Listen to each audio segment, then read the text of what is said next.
I just read some amazing statistics about American teenagers. It seems as though suicide rates among teens is at an all-time high, and that thousands upon thousands of American youth are insecure, frightened, and depressed, much of it caused by schools being closed due to COVID, uh, all kinds of sociological issues. I recently read that 56% of American youth are feeling as though the human race is doomed. Now, that kind of depressive attitude, it speaks of much of our trauma today, in that the American culture doesn't seem to be thriving the way we think it should. Recently, the pullout that the U.S. Army did in Afghanistan has given the image to the world that America is weak, that we do not stand up to our enemies, that we do not prevail and take care of our own. So the idea of weakness seems to be associated with the American way of life today, which is frightening to many of us because we have been such a strong people and a strong nation. One of the greatest men in the Bible, by the way, the Apostle Paul, talked about weakness in his own life.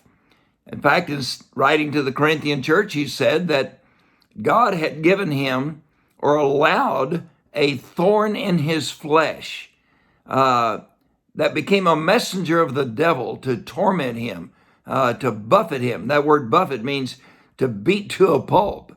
And that Paul said that he was dealing with his weakness, this weakness in his flesh. So all of us have areas of weaknesses in our life. It's also interesting to me that when you look up the Greek word for weakness, it's an interesting concept.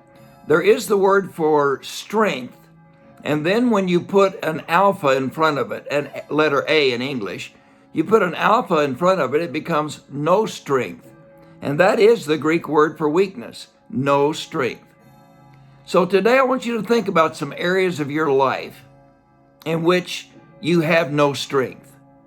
An area of your life where you feel helpless, where you cannot deal with or cope with your issues. A no strength issue in your life would be like an addiction, or it would be like a depression, where you just have no motivation, you have no strength. Well, one of the lessons we can learn from the Apostle Paul is that Paul said that he learned that grace was sufficient. God's grace became sufficient for him in the area of his weakness. And he said that through God's grace, that God's power was perfected in weakness. It reminds me, years ago, I remember Andre Crouch wrote a great song in which the line says, "If I'd never had a problem, I'd never have known God could solve them. I'd never have known what faith in God could do." I want to suggest today that you do what I do. I have learned to turn my no strength areas over to the grace of God, to ask for his power, to ask for his healing, to ask for his enablement.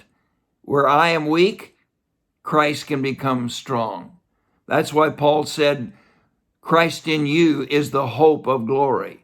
That's why Paul said, for me to live is Christ and to die is gain. That's why he said again, I have been crucified with Christ. Nevertheless, I'm alive, but not I, but Christ who lives in me.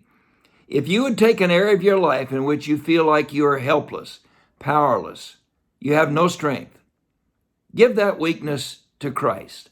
And if you're not a Christ follower, open your heart to Jesus today, because he can give you the power to face tomorrow. He is our strength. He is our life. I can do all things through him who strengthens me. This is Barry Wood. I encourage you to have a great day. Trust Jesus in the midst of the struggle. Amen.